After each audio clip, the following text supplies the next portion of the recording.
Hello दोस्तों, नमस्कार। स्वागत करता हूं आज के वीडियो में। दोस्तों, आज हम बात करने वाले हैं लोकसभा चुनाव के बारे में। अगर भारत में आज लोकसभा के चुनाव होते हैं तो किसकी सरकार बनती है।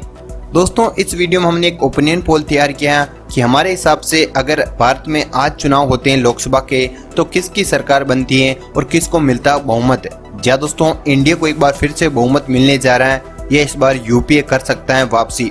दोस्तों, इस वीडियो को आप आखिरी तक जरूर वॉच कीजिएगा। आपको भी पता चल सकेगी अगर भारत में आज चुनाव होते हैं तो किसकी सरकार बन सकती है। हमने एक रिपोर्ट तैयार की, यानी कि एक ओपिनियन पोल के हिसाब से किसकी सरकार बनने जा रही है।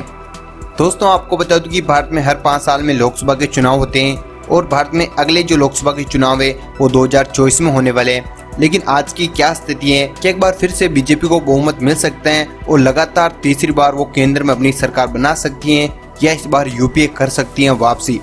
क्या दोस्तों, इस वीडियो में हमने कुछ आंकड़ों के बारे में भी बात करने वाले हैं और ओपिनियन पोल हम बताने वाले हैं कि इस राज्य से इस पार्टी को कितनी सीटें मिलेगी। क्या दोस्तों, सभी सीटों के बारे में बात करने वाले हैं और सभी राज्यों की जितनी भी सीटें हैं उनका ओपिनियन पोल इस वीडियो में हम जानने वाले हैं।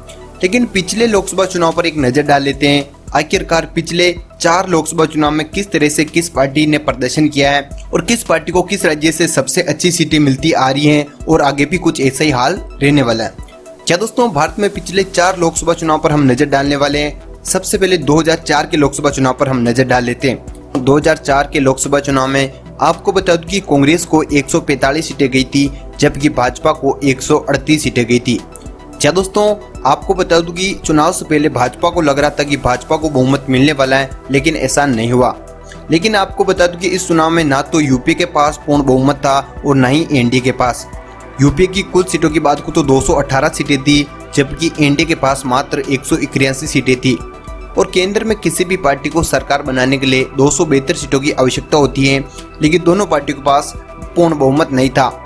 लेकिन एसपी, बीएसपी और लेफ्ट के समर्थन की वजह से केंद्र में यूपीए ने सरकार बनाई थी और प्रधानमंत्री बने थे डॉक्टर मनमोहन सिंह।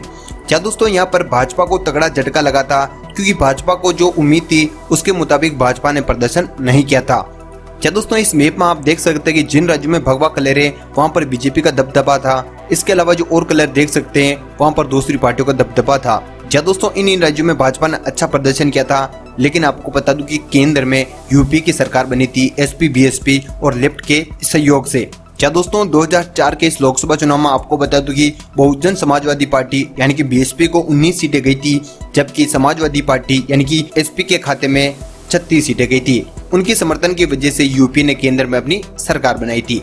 इसके अलावा 2009 के लोकसभा चुनाव की तरफ चलते हैं, जहां पर एक बार फिर से कांग्रेस ने जबरदस्त प्रदर्शन करते हुए भाजपा को हार का सामना करवाया। क्या दोस्तों, आपको बता दूं कि 2009 के इस लोकसभा चुनाव में कांग्रेस के खाते में 206 सीटें गई थी, जबकि भाजपा के खाते में मात्र 116 सीटें गई थी। आपको बता दूं कि यहाँ पर 2009 के लोकसभा चुनाव से पहले जो एग्जिट पोल, जो ओपिनियन पोल सामने निकल कर आ रहे थे, उनके हिसाब से भाजपा की सरकार बन रही थी। लेकिन जो परिणाम सामने आया पूरा उलट साबित हुआ। क्या दोस्तों, आपको बता दूं कि यहाँ पर कांग्रेस की सरकार बनी थी, यानी कि यूपी की सरकार केंद्र में एक बार फिर से बनी थी दूसरी बार 2009 में, और एक बार फिर से प्रधानमंत्री बने डॉक्टर मनमोहन सिंह। यानी कि 2004 और 2009 के लोकसभा चुनाव में केंद्र में यूपी की सरकार बनी थी और एनडीए को लगातार झटके पर झटका लगता जा रहा था। इसके अलावा बात आती 2014 के लोकसभा चुनाव की। क्या दोस्तों, यहाँ से स्टार्ट होती है मोदी लहर और 2014 में भाजपा को मिलती है 282 सीटें और कांग्रेस के खाते में मात्र 44 सीटें होती है। 2009 में 206 सीटें जीतने वाली कांग्रेस के खाते में मात्र 44 सीटें आती हैं, जबकि पूर्ण बहुमत के साथ केंद्र में भाजपा की सरकार बनती है। क्या दोस्तों, 282 सीटों के साथ प्रधानमंत्री बनते हैं नरेंद्र मोदी। इसके अलावा बात करेंगे हम 2019 के बारे में। क्या दोस्तों, जो अगला लोकसभा चुनाव था 2019 में, वहां पर 2014 से भी भाजपा अच्छा प्रदर्शन किया और भाजपा के खाते में 303 सीटें गई थी, जबकि एनडीए की बात को तो एनडीए के खाते में 353 सीटें थी। इसके अलावा कांग्रेस के खाते में मात्र एक बार फिर से 52 सीटें गई थी और यूपीए के खाते में 91 सीटें थी और लगातार दूसरी बार केंद्र में भाजपा की सरकार यानी कि एनडीए की सरकार बनी थी।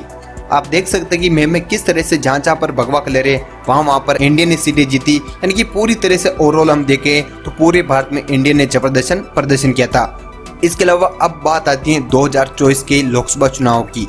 जी दोस्तों, हमने एक ओपिनियन पोल तैयार किया कि आज चुनाव होते हैं तो किसकी सरकार बनती है और किस पार्टी को किस राज्य से कितनी सीटें जा सकती हैं, उसके बारे में इस वीडियो में हम एक अनुमान लगाने वाले हैं। भारत में आज चुनाव होते हैं तो इन राज्यों से इन पार्टी को इतनी सीटें जा सकती हैं। तो आप वीडियो को एंड तक जरूर वॉच कीजिएगा और आप अपनी राय जरूर इस वीडियो का कमेंट बॉक्स में दीजिएगा। आपके हिसाब से अगर भारत में आज लोकसभा के चुनाव होते हैं तो किसकी सरकार बनती है? जी दोस्तों, जरूर कमेंट कीजिएगा। अब हम बात करेंगे एक एक करके सभी राज्यों की जितनी भी सीटें हैं उनका ओपिनियन पोल, एक अनुमान हम जानने वाले हैं। तो आप देख सकते हैं कि सबसे पहले हम बात करेंगे